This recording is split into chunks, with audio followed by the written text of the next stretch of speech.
مرتبہ کرنا ہے، اگرچہ ایک دن کے اندر کریں یا پھر 3 دن کے اندر کریں، 3 مرتبہ کریں، انشاءاللہ العزیز اس کے دل میں جس کے لیے آپ کرتے ہیں ایسی محبت پیدا ہوگی، ہمیشہ ہمیشہ کے لیے آپ کے ساتھ ہی رہنا پسند وہ کرے گا انشاءاللہ العزیز۔ یہ محبت میں دیوانہ کرنے کا ایک خاص عمل ہے، لیکن کوشش کریں کہ جائز کام کے لیے کریں، ناجائز کے لیے اس کو بالکل استعمال نہ کریں۔ ناجائز کام کے لیے آپ کریں گے تو آپ خود گناہ گار ہوں گے۔ کوشش کریں جائز کاموں کے لیے کریں، انشاءاللہ مولا کریم فضل فرما دے۔ سلام ہو ان آنکھوں پر جو بیدار رہتی ہیں، سلام ہو ان آنکھوں پر جو بہتی رہتی ہیں، سلام ہو ان محرابوں پر جو روشن اور منور ہیں، سلام ہو قطرہ قطرہ بن کر گرنے والے آنسوؤں پر، سلام ہو سوختہ دلوں سے نکلنے والی آہوں پر۔ الہی ہمیں بھی ان لوگوں میں شامل فرما جن کے روزے اور نمازیں تو نے قبول فرمائی ہیں، اور جن کی برائیوں کو تو نے نیکیوں سے بدل دیا اور اپنی رحمت سے جنت میں داخل فرمایا اور ان کے مراتب بلند فرمائے۔ آمین آمین آمین یا رب العالمین۔ الحمدللہ رب العالمین والصلاة والسلام علی سید الانبیاء والمرسلین، اما بعد فاعوذ باللہ من الشیطان الرجیم، بسم اللہ الرحمن الرحیم، اہدنا الصراط المستقیم، صدق اللہ مولانا العظیم۔ روحانی پاورفل وظائف میں سے آج ایک اہم سبق دوستوں کی نظر کرنا ہے۔ یہ ایک فرمائشی وظیفہ ہے کہ کسی کو اپنی محبت میں دیوانہ کرنے کا ایک خاص وظیفہ اور خاص عمل ہے۔ دوستو ایک بات ضرور یاد رکھیں کہ ہمیشہ جائز کام کے لیے کریں کہ ناجائز کام کے لیے کسی وظیفے کو استعمال نہ کیا کریں۔ ناجائز کام کے لیے ظاہری باتیں کریں گے تو ایک تو الٹا نقصان ہے، دوسرا گناہ ہوتا ہے انسان کو، وہ آپ کے اپنے سر پہ ہی گناہ ہو، کیونکہ ہم تو اس چیز کی اجازت دیتے نہیں۔ جائز کام ہو، میاں بیوی کی محبت، بیوی روٹھی ہوئی ہے، میاں روٹھا ہوا ہے، بہن بھائیوں میں ناچاکیاں ہیں، نا اتفاقیاں ہیں، یہ محبت کے کمال وظائف ہوتے ہیں، اور لیکن کیے جائز طریقے سے کیے جائیں تو پھر ہے۔ کوشش فرمائیں کہ اس کو بھی جائز طریقے سے آپ استعمال کریں، ناجائز کے لیے ہماری طرف سے بھی اجازت نہیں ہے اس کی، لیکن کوشش کریں کہ ان شرائط کے ساتھ آپ اس وظیفے کو کریں۔ سب سے پہلی شرط یہ ہے کہ نماز کی پابندی کریں، اور ہر نماز کے بعد 11 مرتبہ کلمہ طیبہ اور 11 مرتبہ درود پاک، یہ اشد ضروری ہے۔ اور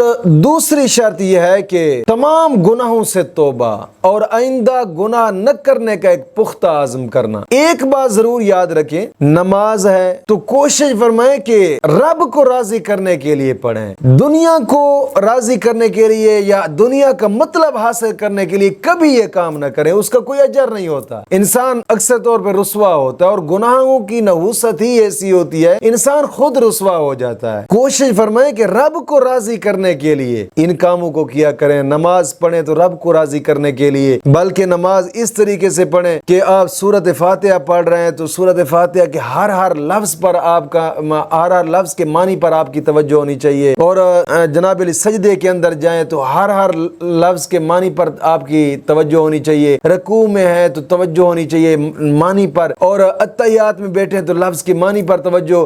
جب آپ اس طریقے سے نماز پڑھیں گے تو ایک تو دل کا سکون ملے گا، اور دوسرا رب راضی ہوگا، اور رب کی رضا کے لیے کریں نیکیاں بھی، مزید نیکیوں میں بھی اضافہ ہوگا۔ مومن وہ ہوتا ہے جو نیکیوں کا زیادہ حریص ہو۔ کوشش فرمائیں کہ نیکی کے کام کی طرف زیادہ توجہ دیا کریں، کوشش کیا کریں نیکی کے کام میں زیادہ سے زیادہ توجہ، زیادہ سے زیادہ توجہ جتنا بھی ہو سکے، اور گناہوں سے توبہ کریں تو گڑ گڑا کر رب کی بارگاہ میں، اور دعا مانگا کریں کہ مولا کریم توبہ نصوحہ عطا فرمائے۔ توبہ نصوحہ ایک ایسی توبہ ہوتی ہے، اس کے بعد انسان جو منہ سے نکالتا ہے رب تعالیٰ وہی عطا فرما دیتا ہے، یہ توبہ نصوحہ ہو۔ کوشش فرمایا کریں کہ رب کی بارگاہ میں دعائیں کیا کریں کہ مولا کریم توبہ نصوحہ عطا فرمائے۔ نماز کی پابندی کرنی ہے، تمام گناہوں سے توبہ، آئندہ گناہ نہ کرنے کا ایک پختہ عزم۔ تیسری شرط یہ ہے کہ روزانہ کی بنا پہ کم از کم 2 رکوع قرآن پاک کی تلاوت کی لازمی کریں، لازمی، زیادہ ٹائم نہیں بھی ملتا، کم از کم 2 رکوع ہونے چاہیے۔ کچھ دوست اب آپ پوچھتے ہیں کہ اگر صبح کے ٹائم قرآن کریم کی تلاوت نہیں کر سکتے، زہر کے بعد کریں، عصر کے بعد کریں، مغرب کے بعد، عشاء کے بعد، جس وقت بھی ٹائم ملتا ہے آپ اس وقت قرآن کریم کی تلاوت کریں، انشاءاللہ ایک تو شرط پوری ہو جائے گی، دوسرا مولا کریم اجر عطا فرما دے گا۔ اور وظیفے کی اجازت لینے کے لیے کمنٹ کے اندر سبحان اللہ لکھ دیا کریں، بس ایک تو رب کا نام بلند ہو جائے گا، دوسرا آپ کو اجازت ہی اجازت ہے، سبحان اللہ لکھ دیا کریں، بس اجازت عام مل جائے، کوشش فرمائیں۔ اور چوتھی شرط یہ ہے کہ اپنے قریبی رشتہ دار، بہن بھائی، والدین جو روٹھے ہوئے ہیں ان کو منانے کی کوشش کریں۔ حدیث پاک میں آتا ہے جو اپنوں سے زیادہ دیر نہیں بولتا مولا کریم ان کی دعاؤں کو قبول نہیں فرماتا۔ دوستو کوشش فرمایا کریں، نیکی کے کام کی طرف زیادہ توجہ دیا کریں، صدقہ کیا کریں، صدقہ خیرات دیا کریں۔ حدیث پاک میں آتا ہے الصدقہ ترد البلا، صدقہ مصیبتوں کو ٹالتا ہے۔ وہ صدقہ اگرچہ 5 روپے کیوں نہ ہو، خلوص سے نیت سے ہو، قبول ہوتا ہے۔ 1 روپیہ کیوں نہ ہو صدقہ۔ حدیث پاک میں آتا ہے کہ جس نے مسجد کے تعمیراتی کام میں آدھی اینٹ خرچ کی، مولا کریم اس کا بھی محل جنت میں بنا دیتا ہے۔ یار رب کی رحمت کی طرف دیکھیں تو صحیح، کمال بہانے ہیں اس کی بخشنے کے۔ یار کوشش فرمائیں کہ نیکی کے کام کی طرف زیادہ تر توجہ دیا کریں، یا دین کی اشاعت کے ادارے جس طرح کہ اب ہمارا ادارہ ہے، میں دوستوں سے بھی گزارش کروں گا کوشش فرمائیں کہ اس مقدس کام میں اپنا لازمی حصہ، کیونکہ جب تعمیراتی کام، تعلیمی نظام دونوں جاری ہوں کافی مشکلات ہوتی ہیں،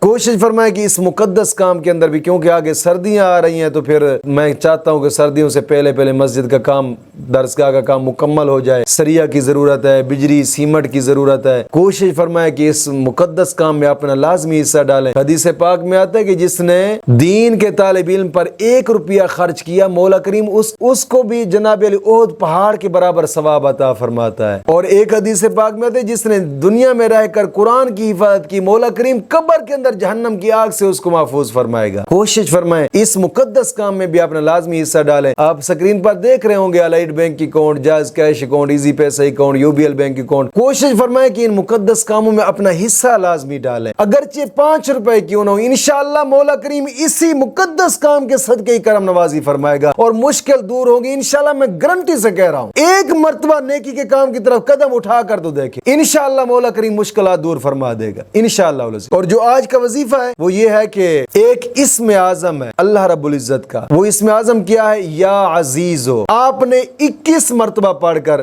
ایسے ہاتھ کی ہتھیلی ہے، آپ نے 21 مرتبہ پڑھ کر سیدھا ہاتھ جو ہے سیدھے ہاتھ کی ہتھیلی پر پھونک مار دینی ہے، پھر 1 انگل بند کر دینی، پھر 21 مرتبہ پڑھ کر دوسری انگل بند کرنی، پھر تیسری مرتبہ پڑھ کر تیسری انگل بند کرنی، پھر 21 مرتبہ پڑھ کر چوتھی انگل، پھر 21 مرتبہ پڑھ کر 5ویں انگل بند کر دینی ہے۔ یہ ایک مٹھی بند ہو گئی۔ پھر اسی طرح 21 مرتبہ پڑھ کر انگل بند کرنی ہے، پھر 21 مرتبہ پڑھ کر دوسری انگل، پھر 21 مرتبہ پڑھ کر تیسری انگل، پھر 21 مرتبہ پڑھ کر چوتھی انگل، پھر 21 مرتبہ پڑھ کر 5ویں انگل، دونوں مٹھیاں بند کر دینی ہے۔ 21 مرتبہ پڑھ کر پھر دونوں مٹھیوں کے اوپر 1 پھونک مار دینی ہے۔ آپ جس دفتر میں جاتے ہیں، جانے سے پہلے پھونک مار کے دفتر میں جا کر ایسے ہاتھ کھول دیں، یا کہیں فیکٹری میں جاتے ہیں، یا کہیں گھر میں رشتہ لینے کے لیے آپ جا رہے ہیں، آپ یہی کام کریں، جیسے گھر میں داخل مٹھیاں کھول دیں۔ یا آپ جاتے ہیں رشتہ آگے دیتے نہیں ہیں، آپ یہ پڑھ کر ان کے قریب جائیں انشاءاللہ العزیز۔ یا پھر جس کو آپ چاہتے ہیں کہ یار اس کے دل میں میرے لیے محبت پیدا ہو جائے، آپ اس کے سامنے جا کر مٹھیاں کھول دیں۔ یا پھر دوسرا طریقہ اس کا یہ ہوتا ہے کہ آپ اس اسم اعظم کو 141 مرتبہ پڑھ کر اس شخص کی طرف پھونک مار دیں اگر سامنے نظر آ رہا ہے۔ اگر سامنے نظر نہیں آتا پھر تصور میں پھونک مار دیں۔ یہ وظیفہ ٹوٹل 3 مرتبہ کرنا ہے، اگرچہ 1 دن کے اندر کریں یا پھر 3 دن کے اندر کریں، 3 مرتبہ کریں انشاءاللہ العزیز۔ اس کے دل میں جس کے لیے آپ کرتے ہیں ایسی محبت پیدا ہوگی، ہمیشہ ہمیشہ کے لیے آپ کے ساتھ ہی رہنا پسند وہ کرے گا انشاءاللہ العزیز۔ یہ محبت میں دیوانہ کرنے کا ایک خاص عمل ہے، لیکن کوشش کریں کہ جائز کام کے لیے کریں، ناجائز کے لیے اس کو بالکل استعمال نہ کریں۔ ناجائز کام کے لیے آپ کریں گے تو آپ خود گناہگار ہوں گے۔ کوشش کریں جائز کاموں کے لیے کریں، انشاءاللہ مولا کریم فضل فرما دے گا انشاءاللہ۔ مولا کریم دین متین کی سمجھ عطا فرمائے۔